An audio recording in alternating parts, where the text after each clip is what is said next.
পবিত্র ঈদুল আজহা উপলক্ষে টানা ৭ দিনের সরকারি ছুটি শেষ হচ্ছে আজ। কাল সোমবার থেকে খুলছে সরকারি বেসরকারি অফিস, আদালত, ব্যাংক, বীমা প্রতিষ্ঠান এবং দেশের পুঁজিবাজার। ছুটি শেষে কর্মস্থলে যোগ দিতে ইতোমধ্যে রাজধানী ঢাকায় ফিরতে শুরু করেছেন লাখো মানুষ।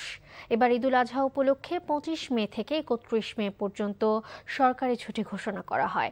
এর সঙ্গে সাপ্তাহিক ছুটি যুক্ত হওয়ায় সরকারি কর্মকর্তা-কর্মচারীরা টানা ৭ দিনের ছুটি উপভোগ করেছেন। ছুটি শেষে দেশের সরকারি, আধা সরকারি, স্বায়ত্তশাসিত, আধা স্বায়ত্তশাসিত এবং বেসরকারি অফিস, আদালত, ব্যাংক, বীমা কোম্পানি, আর্থিক প্রতিষ্ঠান ও পুঁজিবাজারে নিয়মিত কার্যক্রম শুরু হবে। ঈদ লাগছে মনে, খুশির জোয়ার সবখানে। ঈদ লাগছে মনে, বিকাশ পেমেন্ট সবখানে।